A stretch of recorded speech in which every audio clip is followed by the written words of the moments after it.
And so good morning, everyone. If you're watching us, we're going to get started here in about 9 minutes. Just wanted to hop on early and say good morning, good afternoon, good evening, good midnight to Kathy in New Zealand. Thanks so much for joining us. Really appreciate it. And looking forward to this. If you want to introduce yourselves in the chat, that would be great.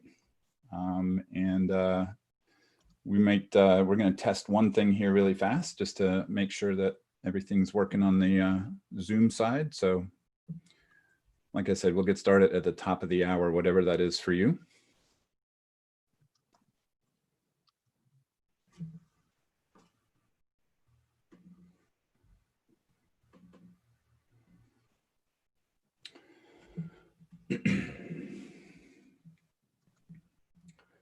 So just want to see how YouTube takes our slides and also how whether or not you can see us when we're talking, since we're streaming this out through Zoom. And yeah, you can. So there is a little window in the on YouTube that shows our picture as we talk along with the slides. So that's awesome.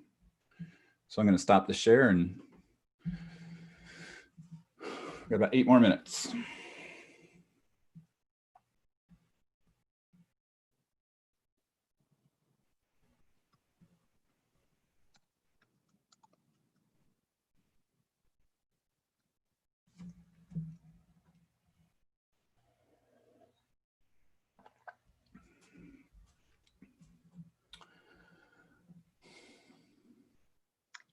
I was so excited that I typoed my own good morning message. It turned into a good morning. Well, that might be how it's said in some parts of the world. You never know. Yes, good morning. Yeah, it's very exciting to see so many people coming from so many different time zones, so many countries. That's one of the reasons why we set up 2 sessions. This one that's early morning for us, or not that early, actually, 8 a.m. for us, and then 2 p.m. so we can see more people. So again, if you're just joining us, you haven't missed anything. We're just kind of chit-chatting here before the session starts at the top of the hour. If you want to introduce yourselves in the chat, that would be great. It's good to see some old friends. Jeff from Michigan, and a number of people who we've been working with in our international school work have already dropped in. So good to see you guys as well. This is, I guess, the official AAIE chat this morning. Yeah. This morning, so yeah. Have lots of folks. AIE meeting so many friends from around the world who are not AIE. AIE being the Association for the Advancement of International Education, and I see some good friends like Sonia Keller and Lisa Persky from Brasilia. I think about how lucky I was. I got to be in Brazil just about a month before lockdown, and I feel so grateful that I got to have that incredible trip to visit the School of the Nations and also get to Sao Paulo and see work with some friends there. So it feels like a dream that I got to be there. So I know that's probably going to show up on screen, but for some reason my chat that I'm looking at on the phone is not updating. So, oh, that's right. I'm not sharing the screen yet anyway. So it's weird. Maybe I need to just refresh the whole thing. I don't know. Oh, wow. Kuala Lumpur is in the house. Lots of Canadians. New Orleans.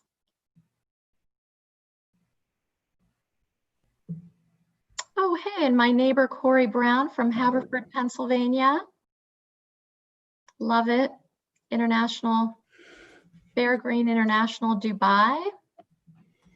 Welcome all. Very exciting to have you here. Shouting out to all our friends here. Allison Dewey in New York. Good to see you. School board member. Always good to have school board members on these types of sessions. So hope the work is going well for you guys.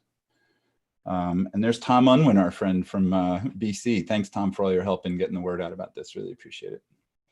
So we're going to start in about 3 minutes or so at the top of the hour. And great to have you guys here from all over the world. Really looking forward to this. It'll be fun.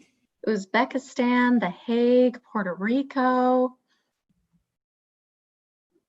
Another close by, Mario, also from Haverford, based in New Jersey now. Good friends who've also done Big Questions Institute 2-day sessions. So fun to see. Melbourne, welcome.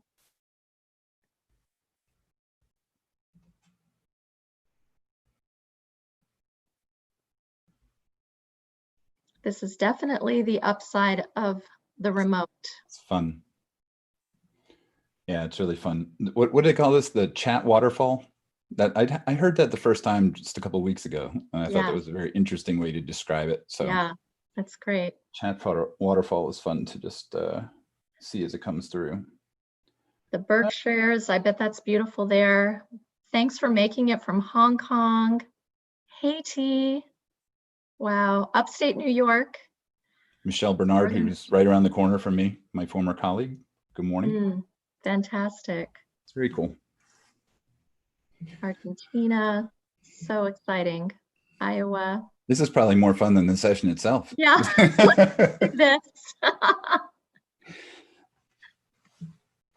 So I also want to just say at the beginning, I am very challenged by looking into the camera during Zoom. I look where I see people and I see names. It is my big challenge. I feel like when I look in the camera, I'm not seeing a real human's face. So this is my my biggest among my multiple challenges on this format, but I'm trying really hard. So we're still about 2 minutes away from starting if you're just joining us. And we're just calling out some people who we know who've decided to come spend some time with us today, which is really great. And Josh Garrett in Macedonia, I hope you're wearing your hat. Oh. And your bow tie. I hope your hat is on in spirit. Yeah, it's good stuff. I love it. Pittsburgh, Stuttgart, Kosovo. Hey, Kevin Bartlett, great to see you are here. Honored to have you. I think you're in Honduras now, is that right? Break a leg or something, he says. Yeah. Morocco, Muscat. This is a wonderful geography lesson for anyone to write down some of these locations. And, Izmir, Riyadh, Cairo, Salou, Spain, Staten Island, New York. So Tasmania, it's getting better and better. I know, Houston, right? Bangalore, Mount Lebanon, PA, Northern Ireland, Maracaibo, Venezuela. I'm happy that you're here, Stacy. We need Paris. A map with pins in it, This is so exciting. We really need to do that. Anaheim, I went to high school in Anaheim. And Indiana. Victoria, Australia, so incredibly exciting to welcome so many of you here. So we're going to get officially started here in about 30 seconds. So again, thanks so much for coming in a little bit early and just kind of adding your name to the chat waterfall. So we're just going to be a little quiet here for about 15 seconds or so, and then we'll get started.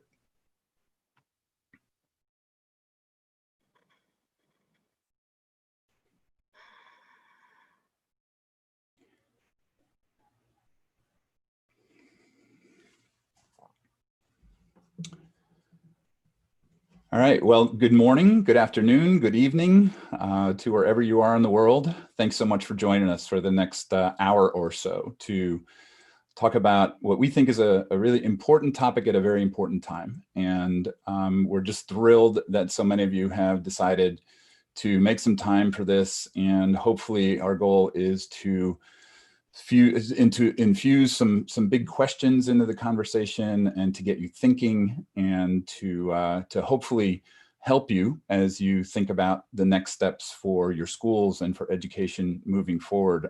We're just thrilled. We have over 1,500 people who are registered for one of these 2 sessions today, which has totally blown our minds.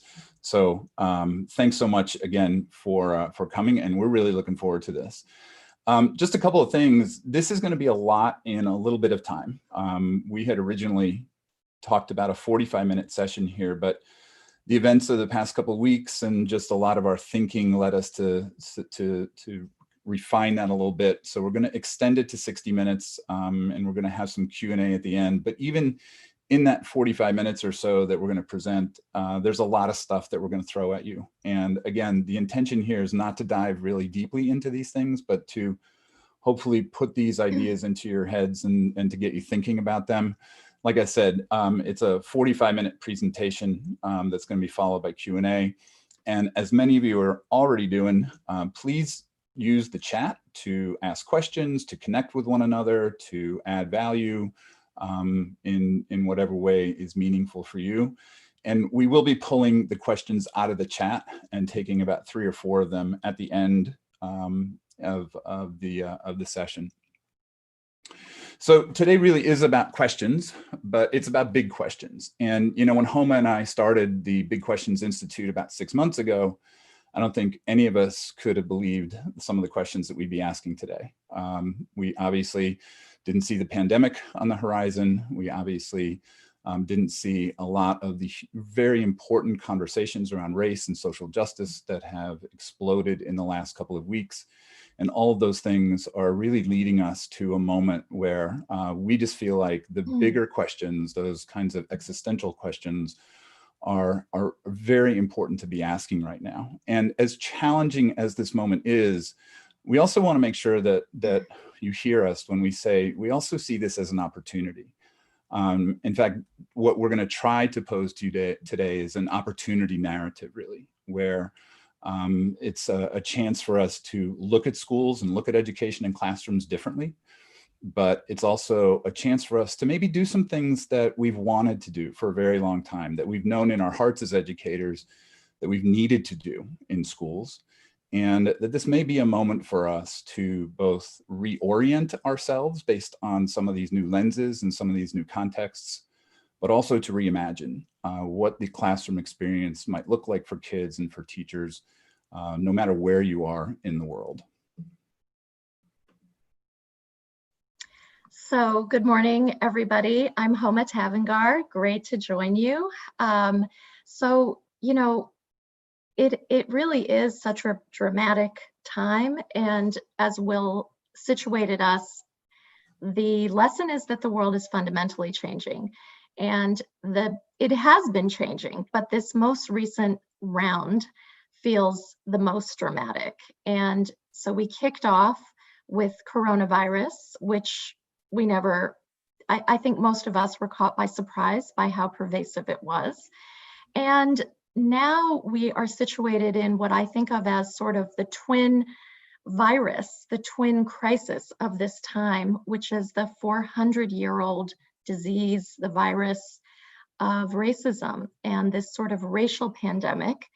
And then waiting in the wings is the impact that we're going to realize on the economies that we're all going to be influenced by, and then the climate crisis. And we'll touch on these just a little bit. But if these don't make an argument for change and for looking at things with a new lens, it's hard to imagine what could. And so this moment that we're in, we think of it as really spurring us into focus. It's also really humbling. And so our approach in this humbling moment is to lead with questions as opposed to trying to give a set of answers. And seeing things in a new light. So in that regard, one way that I think about leadership lenses in light of the pandemic and the weeks of lockdown, I don't know if, since we have people all over the world, we are going to have a lot of different varieties of trees and birds. But in my neighborhood, it has been remarkable how loud the birds are singing these days. Do you notice that? And so we're asking ourselves, is it that the air is so cleaned up that there's much less pollution that we're causing by traveling and moving around? Are the birds rejoicing because of that? Or have I just been inside so long that now I'm noticing it? And maybe it's both. So it's a little bit like that, like noticing the nature that is around us.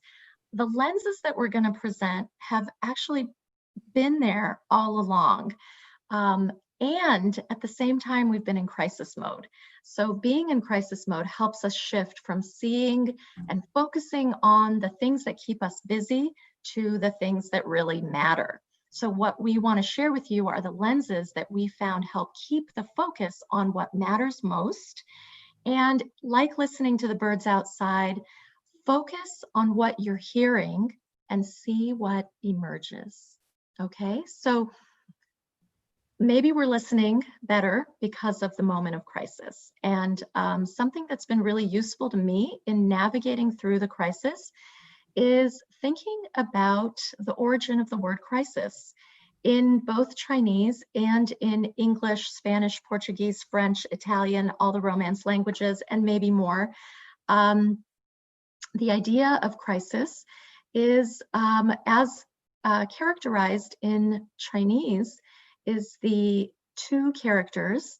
And so it's important to note it's two characters. The first character reflects danger. And so often we're talking about crisis and we're staying in this place of danger. And a lot of people, it's fear, it's exhaustion, we're depleted. We want to also honor that in this moment. But there's another side of crisis, and that's opportunity. And so it's important that we sort of step back like we're listening to the birds singing around us and look for the opportunity. That is part of the root of this word. And then the other root, what we are using in English, comes from the Greek. And krisis means to separate or to sift. And so what happens when we sift?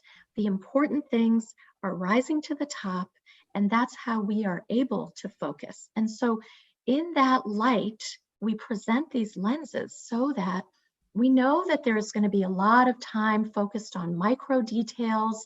We're going to get into that just a little bit, but a lot of your attention is going to be pulled toward the minutia. And what we want you to do is stay a little bit in the moment of sifting and think about getting through this crisis as your opportunity for keeping what rises to the top.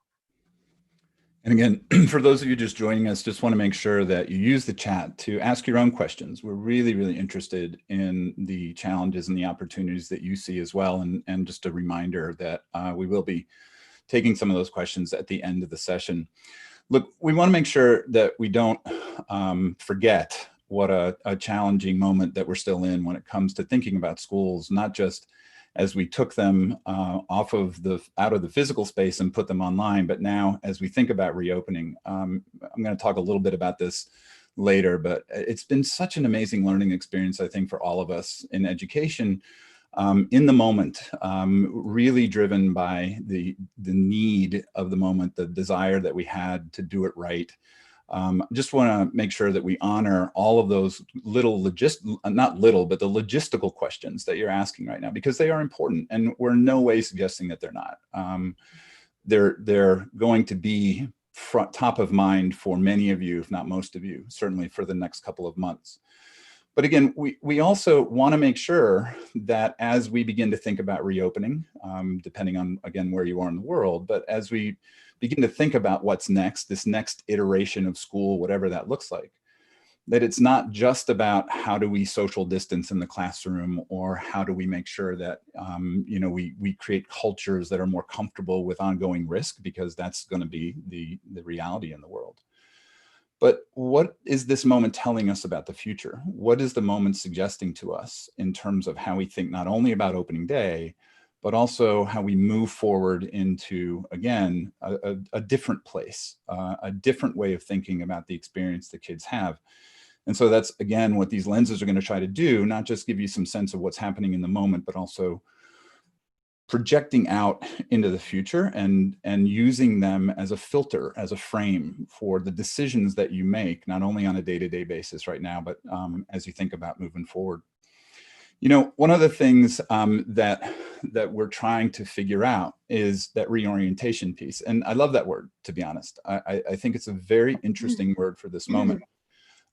It's not necessarily reinvention, but it means that we've been in this mental model, this mindset about what schools and education are for a really long time, but now the world around us has shifted, and there are lots of different changes that have happened at a meta level. And so how do we kind of get reoriented in this moment around our work? Because we are, many of us, feeling this chaos and a little bit a sea, if that word works, confused. And so that reorientation piece is really important. And one of the ways that both Homa and I have been helping people reorient is to ask this question. You know, what do we hold most sacred in schools?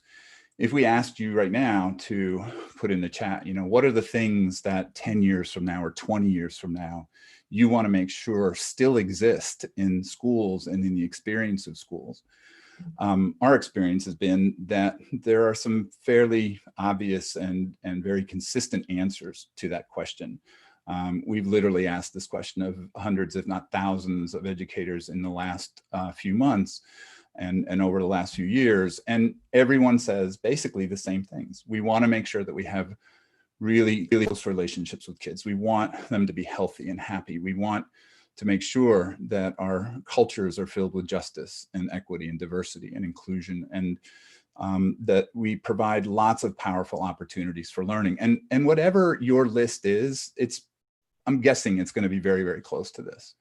But the point we want to make about this then is, if these are the things that are sacred and we don't want to lose, then anything you didn't put in that list is on the table right now. Anything that isn't among the most sacred things that we hold dearest about schools, those are the things we have to begin to interrogate right now. And so that's what we're going to start with when we start talking about these lenses. Okay, so let's think about, this is time to introduce what those 5 magical lenses, they're really not magic, just I said, you know, like the birds in the trees. We have not invented these, but we do think that they are important for planting the seeds for conversations that we must be having to get ahead of impending crises. And what I find in this time of exhaustion and so much that is upon us, that sometimes thinking big, just like thinking about what is most sacred to us, is energizing. And so I hope that these, as we talk about the bigger ideas and we spur your imagination, that it spurs imagination, it spurs inquiry, and it feels energizing. So these, again, keep in mind, they are the frames that we are thinking are important for reopening and going into the future. So the first one we thought is foundational, and it is world. Thinking about what is happening in the world and how this impacts, it has to impact everything that we are doing. And the big shift we're finding that we think has happened is that we are all in this together. We are truly all in this together. We cannot afford to think of ourselves in silos, and everything about our learning, our cultures, needs to reflect that. So I have been working on all things global for over 30 years. I started my career working with businesses, with governments, with multilateral organizations. And for the last 10 to 12 years, I've been focused and working in education. And all this time, it has always felt like an uphill battle, especially in the United States, to get people to really feel like what is global is real and tangible, is personal, to get us beyond food, flags, fun, festivals. And even though this picture that is on the screen looks like a really light and fun and childish scene of the world. It actually comes from a very profound project that I've worked on to help even kindergartners rethink and reimagine their place in the world. Often they are the ones, the children, as we see, are really leading us on this. And so in kind of a weird way, I feel like this moment is a sort of message, be careful what you wish for, because if there was any question ever to our interconnectedness, that are walls effective to stave off unwanted ideas, people, disruptions, viruses? 2020 has answered the question. They are not. And so we cannot, just as we could not ignore the coronavirus and trap it, we could not contain or ignore the fundamental need for human justice. As I mentioned, I really think this surge in global engagement in justice is our other pandemic that our youth particularly, and we are following them, are addressing. So, especially because we have a lot of international friends on, I think one lesson is that we can't write off racial justice as just being an American problem. Within hours, youth around the world took to the streets. They painted murals, they wrote songs, they completely swamped social media with an unequivocal message that this is Flemington, New Jersey, where Will's family is. We're not going to stand for racism and injustice. And around the world, in places like in Syria, look at this landscape that is truly destroyed by man's inhumanity to man. These young Syrians painted a mural and really demonstrating George Floyd is my brother, your pain is my pain. And so how will that impact the lens that we use on going back to school? It must impact the decisions that we make. And then around the corner, as I also implied earlier, I dread to think the next collective experience that we would never choose to have, that is climate catastrophe. It poses such a great threat, but also such an urgency for solutions. And I think, like the young activists against racism, the activists for climate action really hold so much hope. And we need to think how that can reorient what we do with schools. So these shared experience, they really can inform what our questions are. And as we apply the shift, we might articulate the question, sort of one big overarching question is, how will your teaching and learning become part of learning and doing in the larger world, with the larger world, about the larger world? It really is about removing the dichotomies of global versus local, us against them. It is creating inclusion and justice and equity at the heart of what we're doing, not on the margins.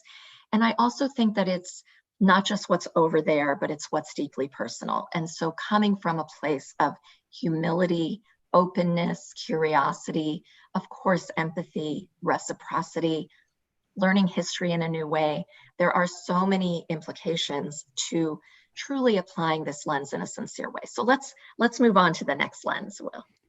So this moment and actually the last couple of decades have been leading us to, I think, ask a big question about what is the purpose of schools right now? And I think that's an existential question that is really important, because the shift that is happening is that the world is really now about learning and not so much about schooling. And this is a very challenging kind of change in the narrative that a lot of educators struggle with, but it is happening in lots of different forms. And I think, again, what we've been through in the last 3-4 months in terms of schools have begun to show how really different we have to begin to think about the work that we do with kids. Now, I wanted to show this Wall Street Journal article for a couple of reasons. Number one, because as the picture suggests, we have learned now that school can happen in lots of different places. It's not just in a classroom.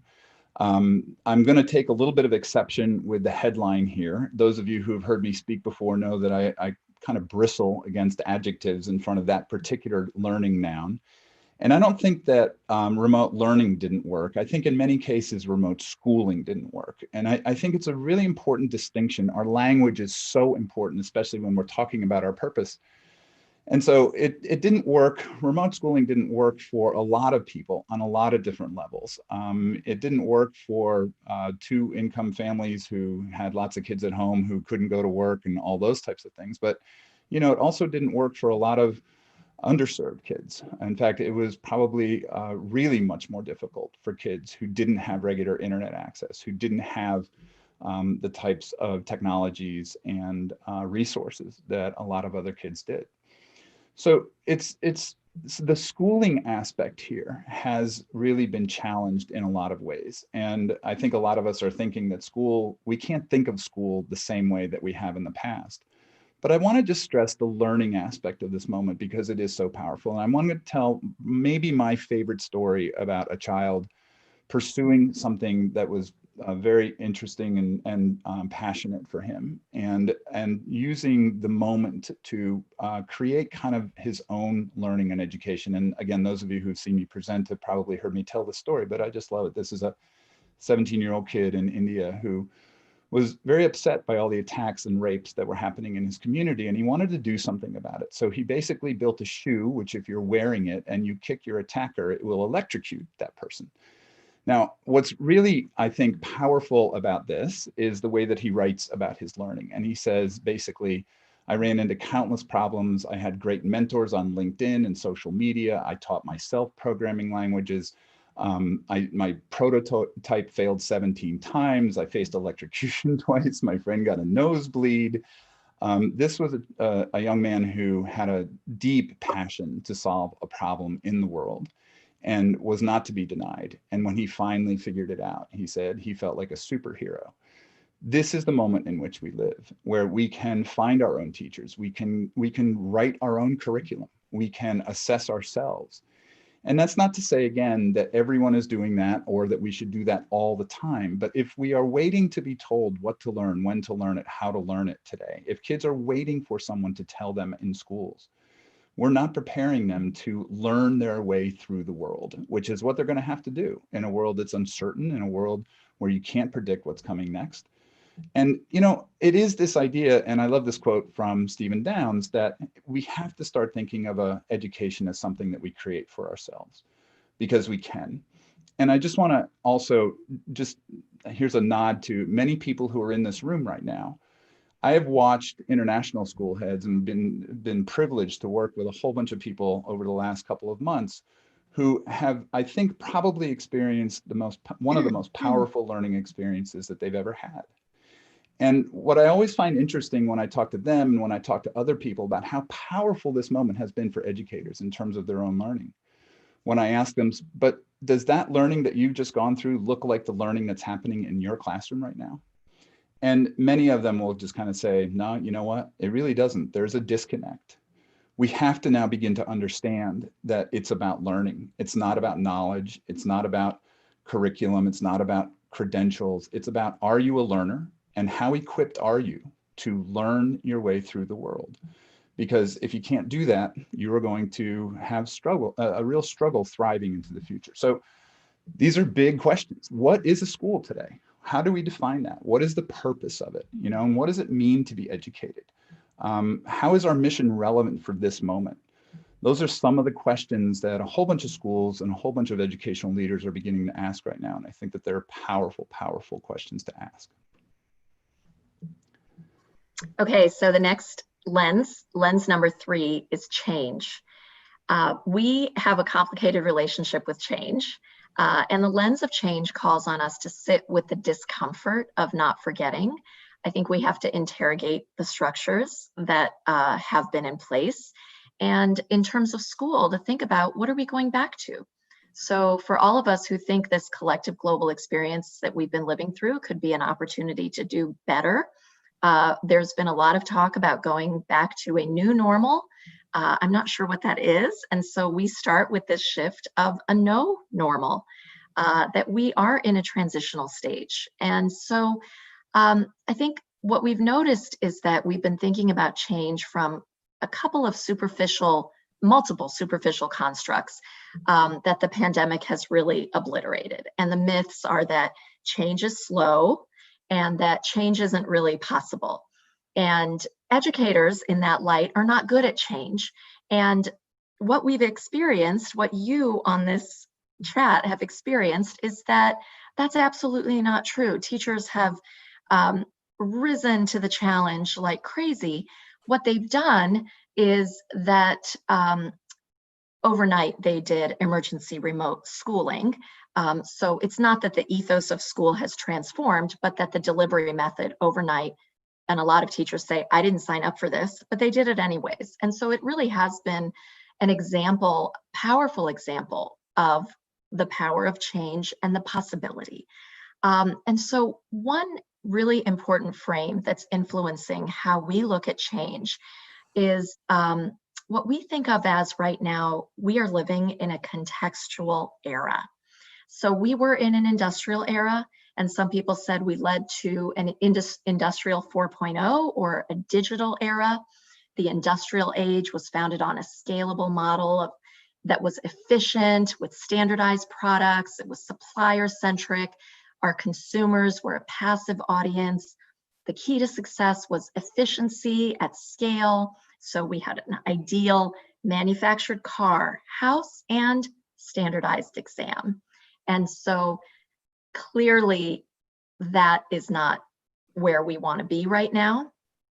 And we want to make a case that it isn't really a digital era that we're in. Digital would be centering data and machines, and a contextual era is really about the human experience that allows for more equitable, big problem solving. So this is one idea that situates that. We are beyond the industrial era, and the way we frame it is around this notion of a contextual era where it's all about context, reading context, responding to context quickly and effectively. And that's a very different way of organizing and acting, and we would add learning. So it is this idea that context is the power. Context is worth 80 IQ points.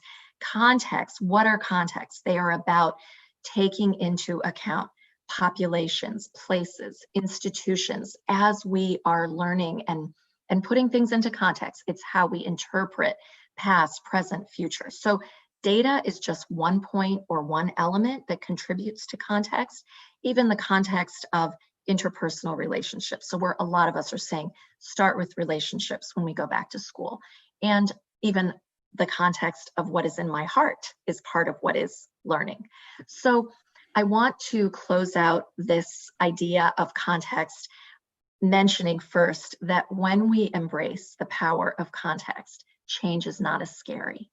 So pivoting, shifting, transforming, all those elements make sense. Those elements of change make sense when we ground it in context. So I want to wrap up with a metaphor of the cocoon, which is another powerful lesson from nature that we can take with us as we think about going back to school and the change that we want to implement. So we tell the story of the caterpillar turning into a butterfly, but we rarely stay in this place of the cocoon, which is the discomfort of not leaving change until we're ready. And the inability to visualize change might be reflected in how we tell the story, focusing on before and after.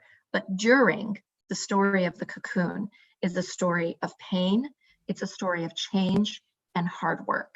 And so in the midst of this pandemic, during social distancing, the closing of our schools, that is the story of during, the vulnerability of frontline workers.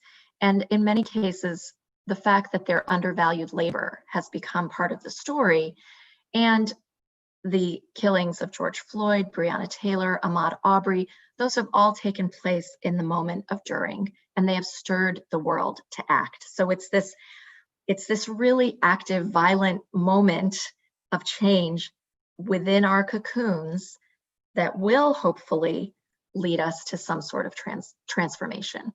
And so change is in the during, and it's difficult.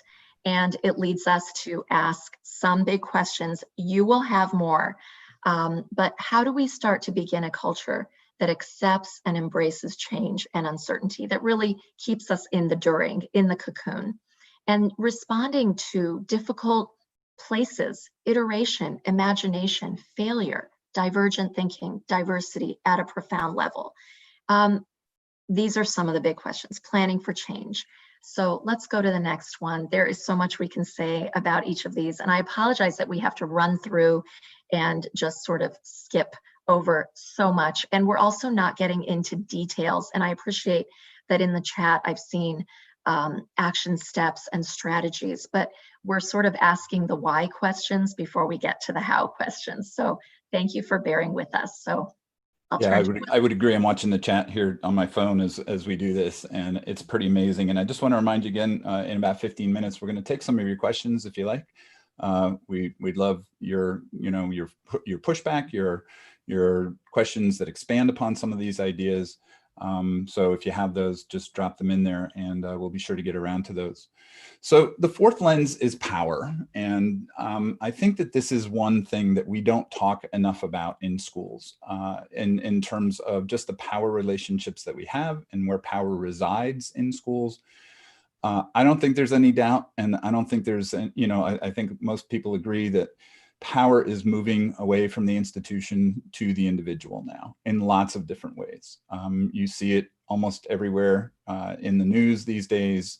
We have power in terms of our ability to connect and to organize. We have power in terms of, as I suggested before, in our ability to learn on our own, to create, to share, to communicate. This is a moment where we have so many opportunities to actually do things, not just learn things, not just kind of receive things. And so it's not just about consumption, it's about creation. And in creation, there is power.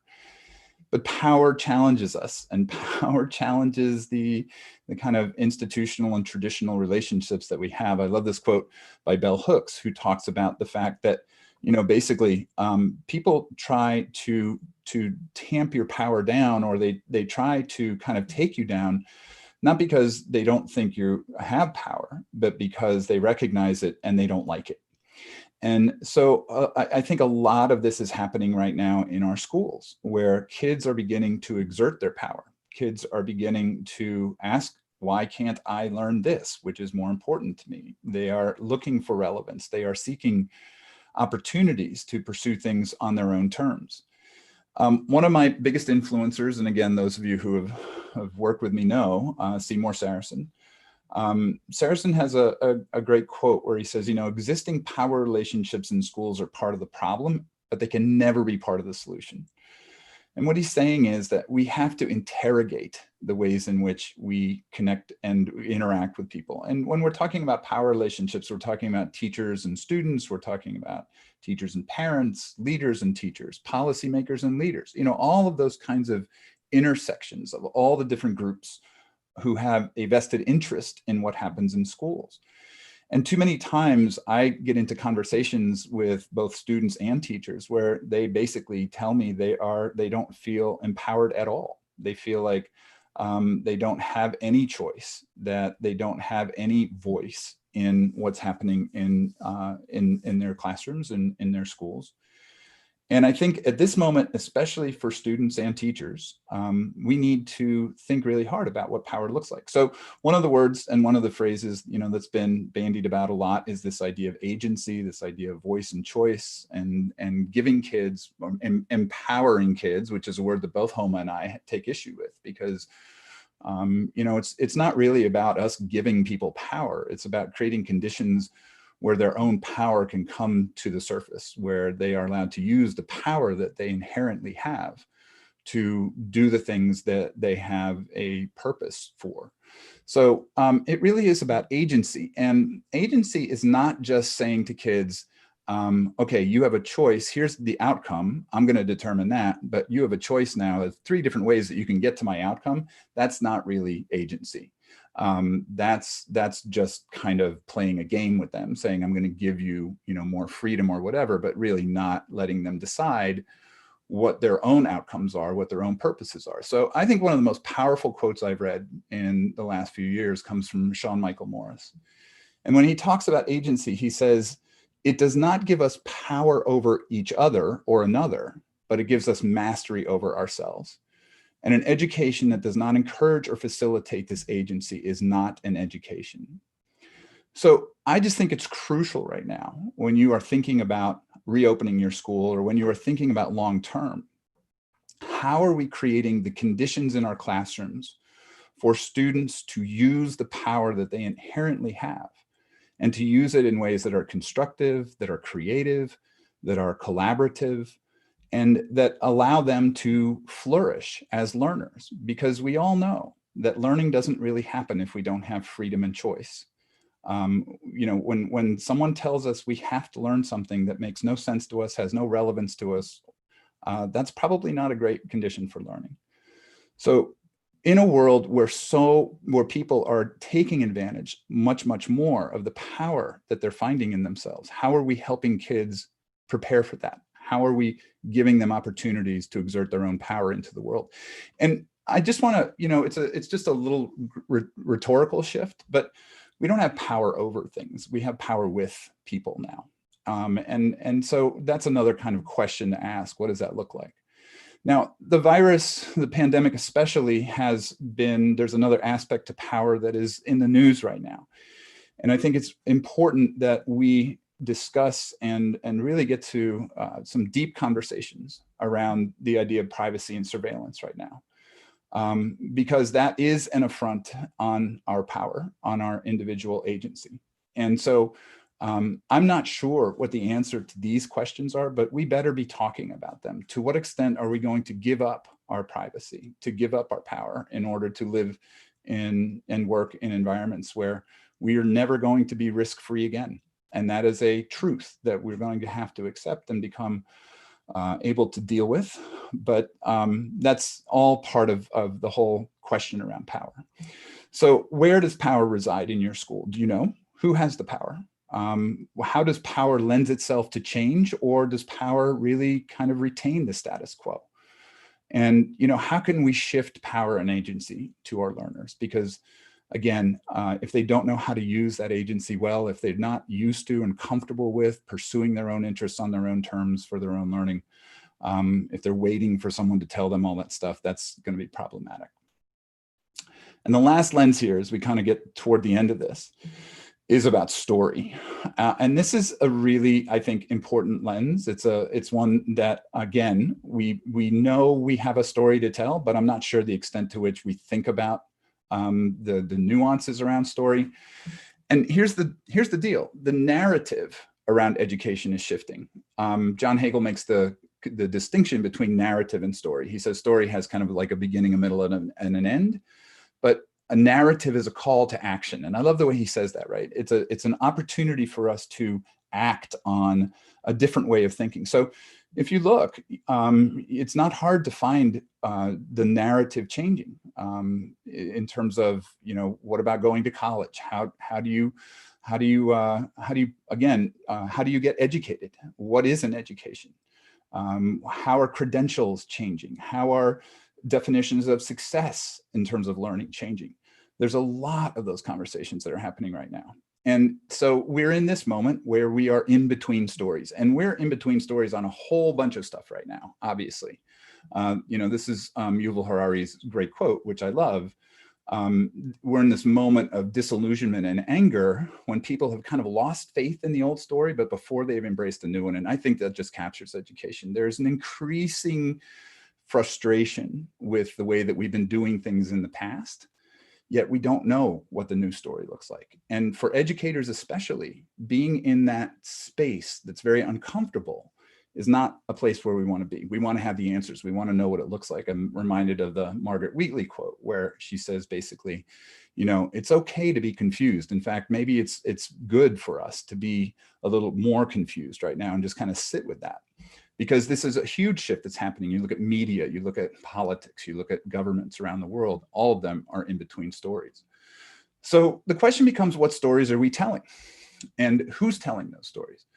Here's one story that we can tell, and that is that, you may have made the rankings based on test scores, based on whatever, how many kids are taking AP tests or whatever else. That's one story you can choose to tell. And there are lots of schools that choose that story.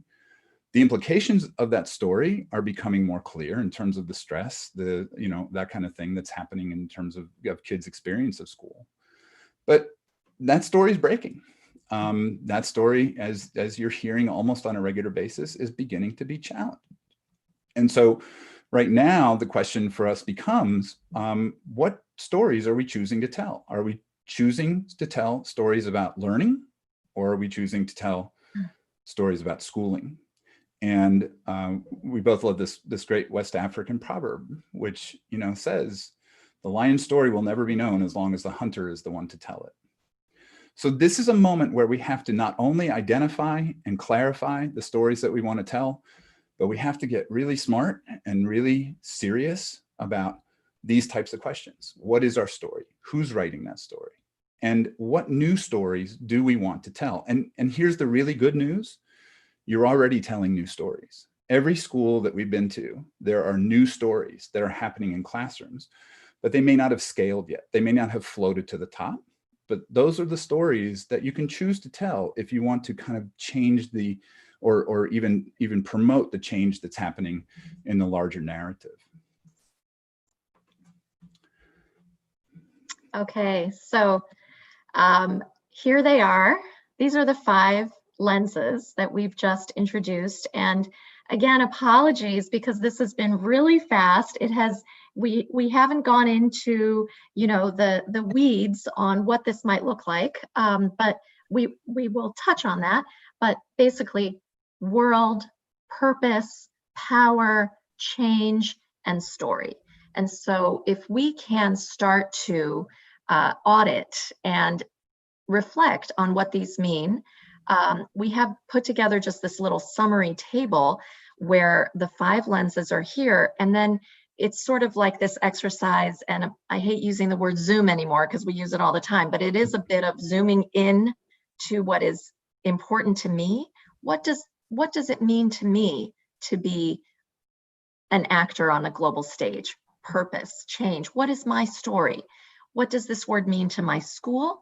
And then what does it mean to the global community? So start to do this self-reflection. You can do it with your teams. You can do it with your staff to step back and think about these issues. And we do feel an urgency to this because we recognize that, a little bit like the beautiful essay, I talk about it all the time, Arundhati Roy, published in the Financial Times. She's one of my favorite writers from India, where she describes the pandemic as the portal. And so just a quick summary, it's basically this threshold where we get to choose. Are we going to drag what she calls the carcasses of prejudice and hatred, our data banks, our dead ideas? Are we going to take that carcass of those dead ideas through the threshold post-pandemic? Or we get to sit in the moment of change in that during story and reflect, reevaluate what is most important to us. And, when we consider what is sacred, everything else is on the table. So trying to look at what we carry with us through the portal of the pandemic with a new lens. And we are very conscious that status quo is around the corner. And so there is a strong pull to returning to status quo, to what we had, and thinking that we can return to the old normal, sort of add diversity and stir, add technology and stir. That is, we really want to urge you to ask these big questions, to look at these lenses. And we have more offerings that, I'm just going to quickly share with you, but this idea of we have a choice, that we can choose a new path. And there's such an incredible discussion with nearly 500 people right now on the chat that, I can't keep up with right now, but it is, people are, we are choosing the new path. So we just want to mention real quick that we have a 5 work-in-R. So these are engaged with colleagues, limited number of people in the group series to dive deeper into the lenses. Starts June 22. Will has set up a coupon code BQI20 to join us. And basically we will go into each of the lenses where you get a chance to audit your own circumstance and where you want to go with that lens. And then we also have next week a 90-minute webinar that also gets into a little more planning, futures thinking for educational leaders. So that uses context to engage in scenario planning for during and after the crisis. And so that's an opportunity, not just do scenarios that are 10 years out, but scenarios that may be September. What is that going to look like? And try to not be caught by surprise. That's a big element in applying the lenses. And then we also have a 2-day Big Questions Institute that's going to take place in July. And on all of these, use BQI20 or coupon code 2020 on any of these to have sort of friends and family discounts. So we want to continue this conversation regardless, and keep asking big questions. This is a time of great need in the world, and if we can orient our schools, our learning to being responsive to that, I think the possibility for change is endless and it's real. I'm very energized by this possibility. So we did pretty well, 8:47. We wanted to do this in 45 minutes. We have the rest of the hour to respond to some questions. So Homa, I picked out one, and just remind people, if you have some questions, go ahead and put them in the chat. But there was one that came through that I thought was kind of interesting. Jamie Otis asked, can we create systems that allow our kids to create, reflect on, curate evidence of, and ultimately tell their own stories of their learning journey? And Jamie, I think that's a great question, and it's an aspiration. I mean, I think the answer is yes, obviously, that there are places now where kids are doing presentations, they're doing portfolios. The big always example that people use is High Tech High, which for many years has been having kids work on huge problems, big questions that they come up with, and either products or problems that they want to solve, but then they bring in everybody from the community to talk about or to kind of defend the work that they've done and to show the learning that they've done. So I think, Jamie, your question probably is about how do you create cultures around that? And to me, it is moving from a culture of teaching to a culture of learning. Basically, we all have to be learners, and the ways in which we can position everybody within the school community as a learner, I think, is the first step, without question.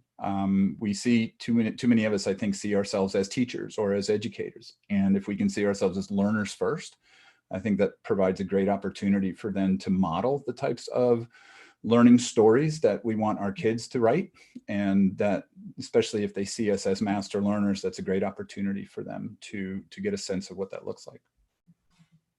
Homa, I don't know if you see other questions that have come through. Yeah, I noticed there. I mean, there's so much. I think there's an interesting point around relationships and sort of who's in the picture and how the relationship, like the home connection with parents, the thriving of certain students like introverts has taken place. And so I don't see any of this in conflict with the way that we are trying to do sort of inquiry driven, big question learning. In fact, it is moving to the center, not only issues that were on the fringes, and I would argue in maybe not so much in international schools, but in public schools around the world, that issues of uh, student engagement, student voice, global, parent involvement, community. Those have been, for the large part, on the fringes, and there's such, it's like there are obvious resources that are right there. So I do want to acknowledge the power of bringing those voices from the margin right to the center. And none of this, to me, we could call this lens model a sort of yes and model. It's, there is room for a lot of divergent thinking. That is at the heart. So if we didn't say something explicitly, it's a yes and this conversation is ongoing. So Larry McIlvaine, I think you asked a great question in the chat too. You know, you say adults have created lots of big questions here. I wonder what students' big questions might be. And do you think they're the same as ours? You absolutely have to ask. We are obviously firm believers in student voice and in students being a part of every conversation that we have around the experience of school. One of the things that I think frustrates me as much as anything is when, you know, I go into schools or work with groups of leaders that really aren't listening to their kids and aren't inviting kids to be in those conversations and at the table. And by the way, I think kids' big questions probably inform our work more than our own big questions, because they are the ones that are trying to figure out how to live in this world. And if we're not helping them, you know, kind of figure that out, if we're not helping them interrogate those questions to try to uncover what the answers are, if we're just trying to answer our questions and impose those answers on them, that's just not a frame that's going to work in this world right now.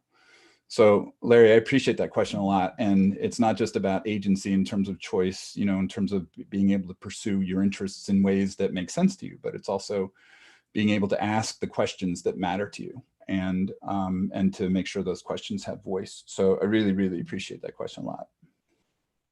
I also see a couple of, I'm trying to clump some questions together. The idea, how do we get all educators' eyes to see the opportunities? And then also what may not be relevant, but I sort of can see these somewhat together, has to do with the mental and emotional health for families, for students, and also the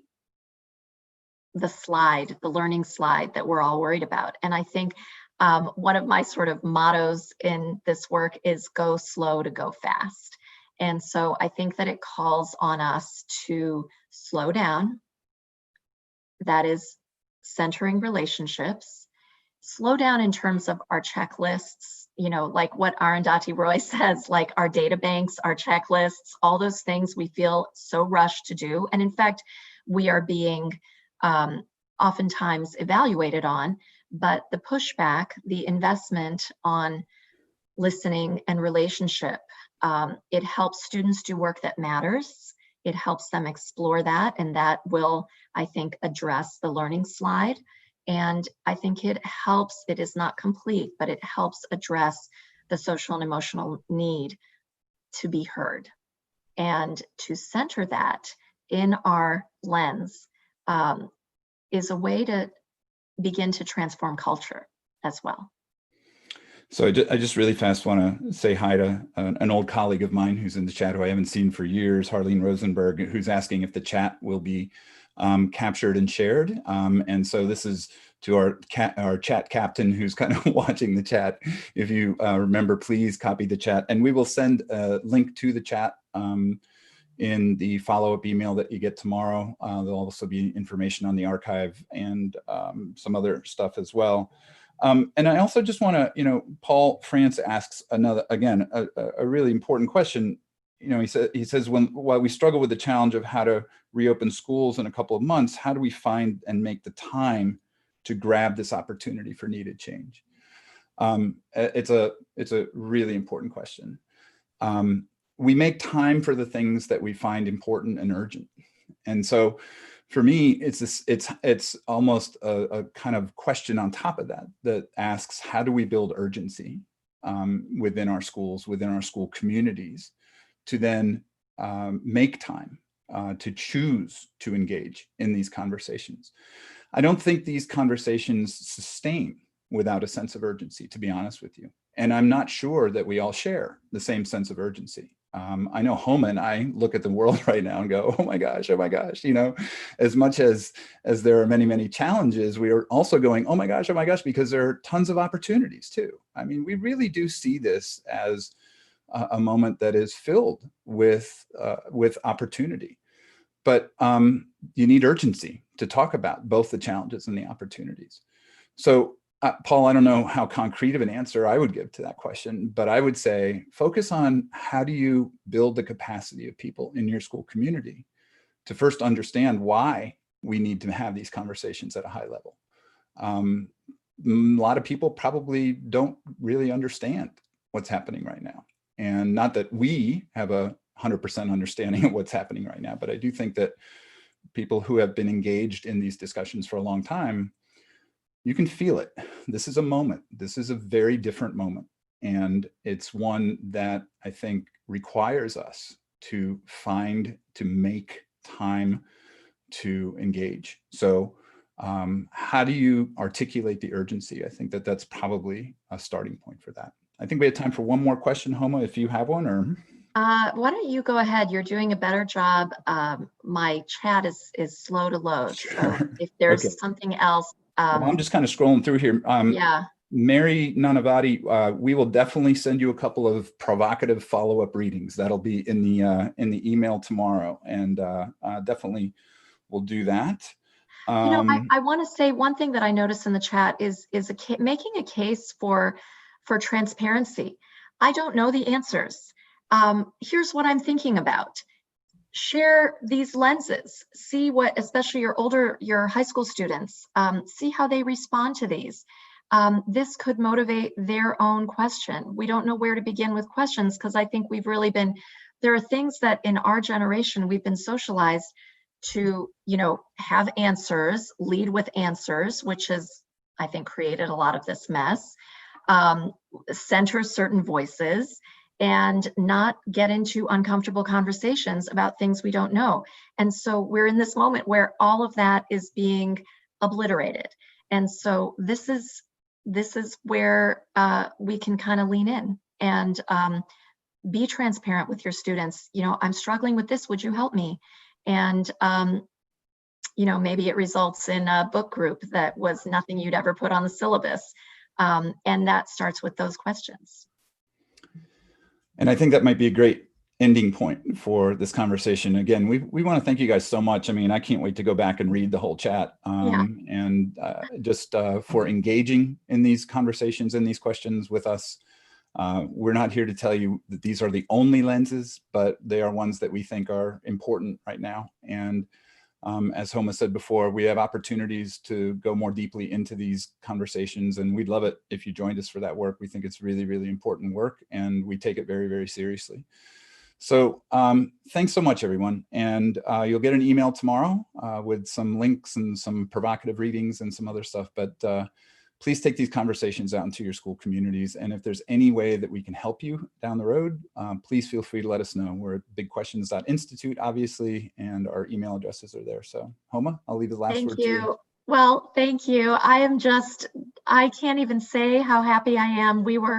This is all new, and we're sharing, you know, this is a learning journey that we are sharing with you, and we hope that some of you will choose to accompany us in this process. So it is just like the chat. It's just super stimulating. It's amazing. I also want to say we're doing this again at 2 o'clock because of time zone. So if somebody wants to come back and you know, find where we made mistakes or where we diverged on what we said, because we tend to do that, you know, you're welcome to join us again at 2 o'clock, and let's see what that chat looks like. But I am filled with gratitude, and I am filled with, I feel I thought I was tired, but I feel really energized because there is so much to do. And I want to be part of the story. I want to be part of that story of doing. So thank you, everybody. Thanks, Will. It's great to work with you. Absolutely. And yeah, have a great night, day, whatever it is where you are. Thank you. And in New Zealand, where it's 1 a.m., go to bed.